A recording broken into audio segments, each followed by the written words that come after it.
What's going on, everyone? Welcome back to another episode of the Primetime Sports Podcast, hosted by Joey Miller. So happy Friday to everybody. Tonight is the start of a 3-game series between the Yankees and the Red Sox. I'm going to start off by previewing that game and then give you guys an update on the Dodgers, who won their 11th straight game yesterday. I'll talk about some moves that the Angels are making as of late, and then I'll also talk about the Baltimore Orioles for just a minute. So start off with the Red Sox-Yankees series. The Red Sox are coming off a tough loss yesterday to the Washington Nationals, where they lost 2 of 3 in that series.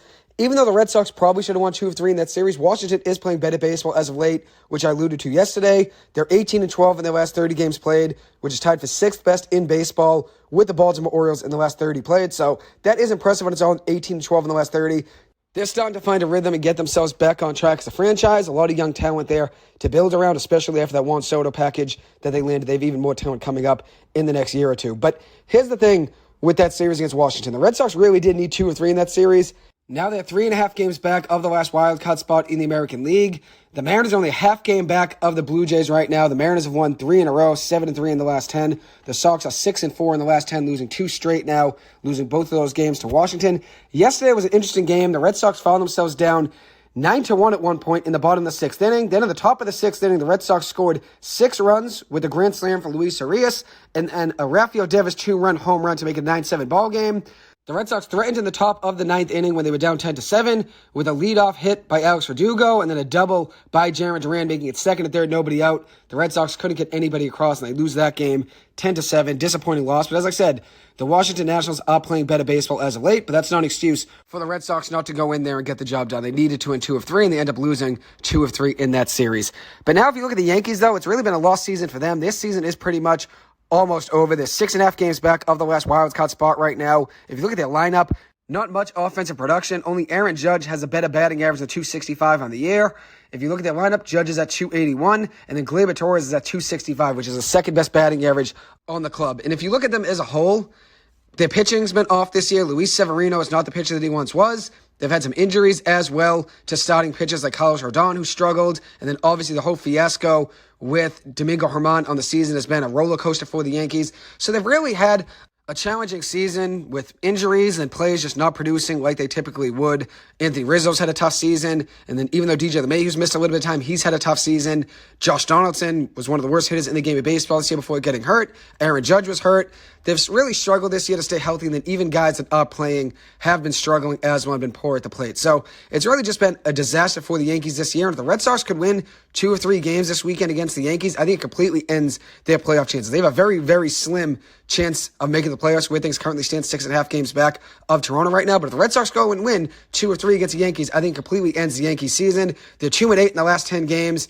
Coming off a 3-game series against the Atlanta Braves, so they were swept 3-0 in the series, being outscored 18-3 in those 3 games, and they were shut out 2 games in a row against Atlanta. The Yankees' offense has been very cold, even with Aaron Judge being back in the lineup. I knew Aaron Judge coming back would help a little bit, but would not be enough for them to be a team that would buy at the trade deadline. I thought they should have sold at the trade deadline, and even though they didn't buy heavily, I would have sold some pieces to the deadline if I were the Yankees, especially considering where they stand right now and where their projection was at the trade deadline. I didn't see them as a playoff team then, and obviously now it's just even worse. For the Red Sox, though, this series is a huge one. The Red Sox need to get themselves back on track and win 2 of 3 in this series at least. If they were to win 3 of 3, that would be huge. The Red Sox on the season are actually 5-1 versus the Yankees, outscoring them 32-15 in those 6 games. The Red Sox need 2 of 3 at worst. With Brian Bayo on the mound tonight, the Red Sox need a good outing out of him. He has a 3.81 ERA on the year. He has struggled recently, though. In his last 5 starts, he's a 5.93 ERA, allowing a 296 opponent batting average, and also has allowed 18 earned runs and 27 1/3 innings pitched, with 7 home runs allowed in his last 5 starts. And that brings into question whether or not he's tipping pitches, because he was so dominant before this 5-game stretch, and now he's been really struggling. So is there a chance he's tipping pitches? Maybe. Or maybe just getting in his head, not locating right. Hopefully he finds a way to get himself back on track. He has looked very good against the Yankees on the season. In 2 starts versus the Yankees, he's allowed just 3 earned runs and 14 innings pitched, with a 1.93 ERA and a 143 batting average against him, which is very impressive. On the mound for the Yankees tonight, it is Johnny Brito, a 25-year-old right-handed pitcher who has a 4.76 ERA on the year in 12 starts. He's appeared in 15 games and has a 4-5 record with a 1.283 whip. He'll be getting the start tonight for the New York Yankees in the Bronx. As for tomorrow night, it'll be Garrett Cole on the mound for the Yankees. The ace for the Yankees has had a very good year, one of the only bright spots for the Yankees consistently all season. He has a 10-3 record on the year with a 2.76 ERA and a 1.05 whip. On the mound for the Red Sox tomorrow, it'll be Cutter Crawford, who has a 5-6 record on the season with a 3.8 ERA and a 1.13 whip. I'm a big fan of Cutter Crawford and what he's done this season. In his last outing, he went 4 2/3 innings pitched against the Detroit Tigers, where he gave up 2 earned runs, had 2 strikeouts, 1 walk, and hit batsmen with 73 total pitches in the game. He hasn't really gone over 85 pitches much at all this season. In his last 5 starts, he's only gone over 85 pitches once. Hopefully the Red Sox have a deep outing out of him tomorrow and maybe get 6 innings out of him on the hill. So now I'm going to give a rundown of the Red Sox lineup for tonight's game. You got Alex Verdugo leading off, Rafael Devers batting second, Justin Turner DHing batting third, Masataka Yoshida batting fourth, Tristan Casas batting fifth. He had his 20th home run of the season yesterday, raising his batting average to 256 on the season. He also has the highest OPS on the team on the year with an 845 OPS. Casas has been one of the best hitters in the game of baseball over the last few months, and the Red Sox needed somebody in the lineup to pick things up, and he's been just the answer for them as of late. Trevor Story batting sixth.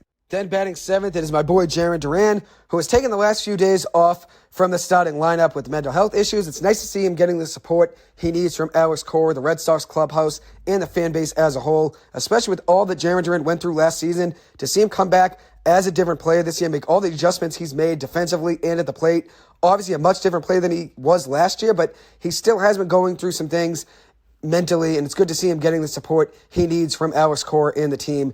Everybody needs help and someone to lean on at times. It's good to see Jarren Duran getting the help and support he needs from his teammates and also his manager in Alex Cora. Batting eighth, it is Reese McGuire, and then batting ninth, it is Pablo Reyes. As I said, the Red Sox really need to win 2 of 3 in this series. Tonight would be a big win for the Red Sox. If they can start this series with the win, hopefully win one of the other 2, and then take 2 of 3, that would be a good weekend series for the Red Sox to get themselves back on track. As I said, the Red Sox though are 5-1 against the Yankees on the season. So if they could find a way to win all 3, that would obviously be huge, but I'm going to take at least 2 of 3 at the very least. I'll be happy with that. So now I'm going to move on and talk about the Baltimore Orioles, who are 5-5 in the last 10 games, but now they play the Oakland Athletics for a 3-game set. They're definitely going to get themselves back on track this weekend. Oakland is 6-14 in the last 20 games, tied for the worst record in baseball over the last 20 with Colorado. They also have the worst record on the season as a whole with only 34 wins. Jackson Holliday is the number 1 prospect in the game of baseball. There are some reports that there is a chance that the Baltimore Orioles could call him up in September at some point. He's only 19 years old. He was the first overall pick in the 2022 MLB Draft. But if you look at his stats in the minor leagues, he's been absolutely slashing and crushing it in the minor leagues. .330 batting average in the minors with 11 home runs, a .972 OPS, and 27 doubles in 113 minor league games. Adding him to the lineup for the Baltimore Orioles makes him even stronger, makes him even more of a threat in the postseason in the American League. Their young talent's ridiculous. They're going to have even more talent coming up in the next few seasons. If I were the Orioles, I would definitely think about calling Jackson Holliday up in September at some point. It would bolster the lineup, and it looks like he is ready to play at the major league level. Even though he is 19 years old, he has been absolutely crushing it at the minor league level, and there's a chance that the Orioles say, hey, let's bring him up and try to make a postseason run with him in our lineup. Now I'm going to move on and talk about the Los Angeles Dodgers, who have won 11 straight games. I talked about them yesterday. They won their 11th straight in last night's game against the Milwaukee Brewers, winning that game 1-0 with a home run in the bottom of the 8th inning from Austin Bonds. Bonds was 2 of 4 in the game. He had 2 of the Dodgers' 4 hits. Mookie Betts had the other 2 on the night. Bonds is hitting just 136 on the season with a 392 OPS. Has been struggling heavily all year, but he came up big in a big spot last night.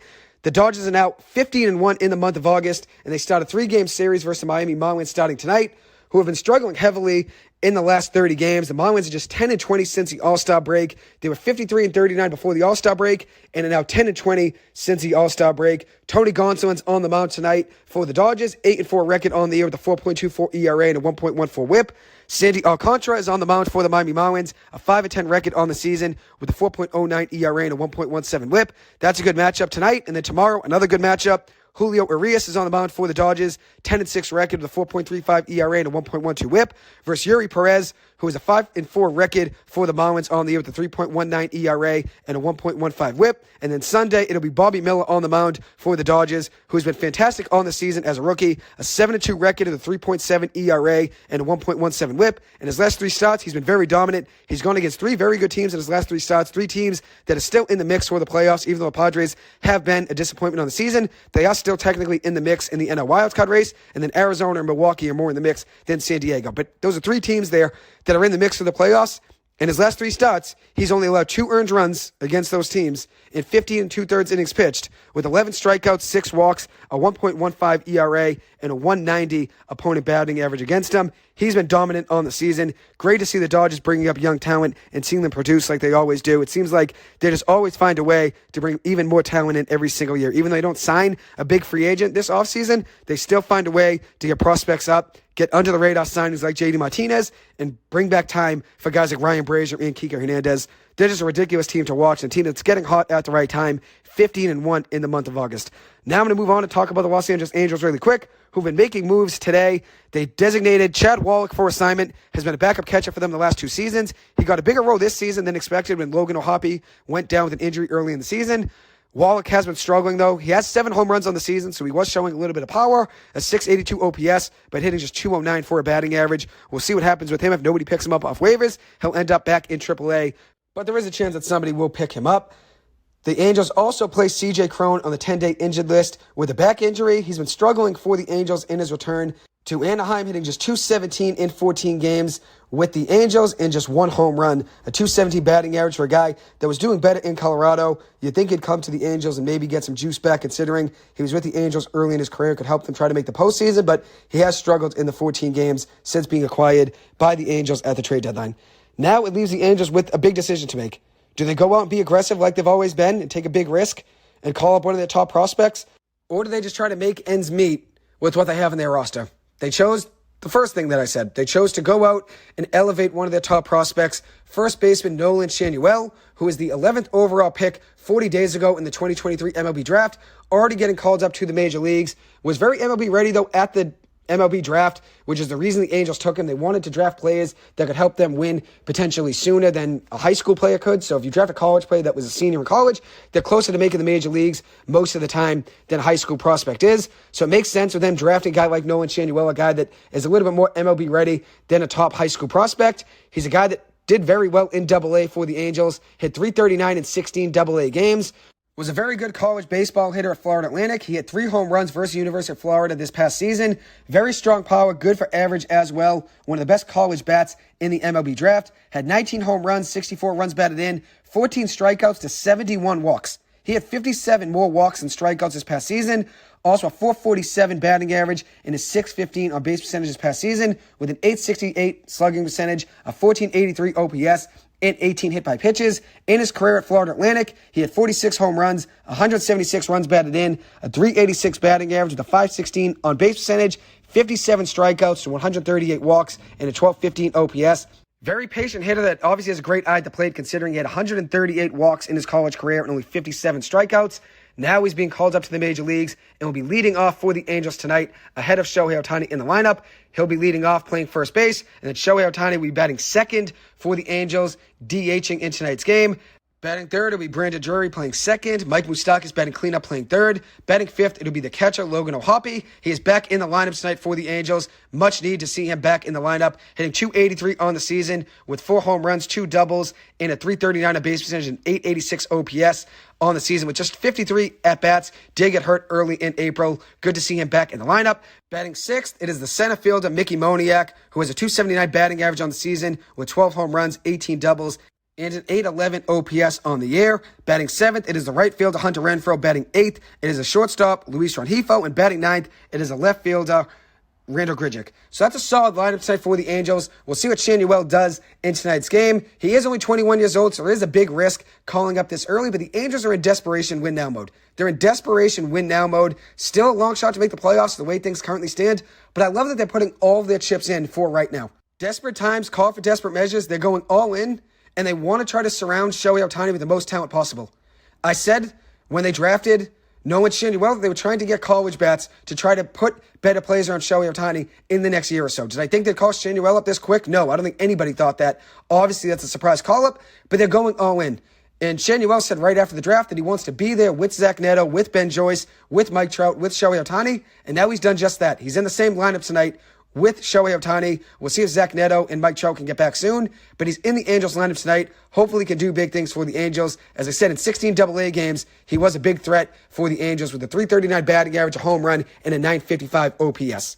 And it's crazy to think that he was drafted just 40 days ago and just got called up to the major leagues and was playing in Hyannis this summer in the Cape Cod League. But here's the reality of the situation. The Angels drafted him knowing he's going to come up at some point very soon, probably within a year. I don't think anybody saw it within 40 days, but got the call up quick, and we'll see how he does in tonight's game. As I said, he'll be leading off, batting first, Shohei Ohtani batting second. And this really isn't out of the line with the trend of what the Angels have been doing in the last few years. They've been calling up prospects very early, trying to get them up to the major league level as quick as possible. We saw it with Chase Silseth, who was drafted in the 2021 draft by the Angels. They ended up calling him up to the major leagues after just 88 and one-third innings pitched in the minor leagues. It was 27 appearances in the minors, where he had a 2.76 ERA. They called him up last year. He made his debut. This year, he has a 4-1 record with a 3.27 ERA. He was the first player to be called up from the 2021 MLB Draft. Then Zach Neto, who the Angels took in the MLB Draft last year with the 13th overall pick in the 2022 MLB Draft. He was the first player to be called up from the 2022 draft class. Only 44 games in the minor leagues for Zach Neto, 201 plate appearances in the minors, where he had 322 for batting average and a 937 OPS, was called up to the major leagues early this season, and now has a 241 batting average with 8 home runs in 67 games played this year in the majors. A piece to build around for the future. He has been hurt this year a good amount, but hopefully they can get him back healthy. Now Nolan Schanuel, another guy.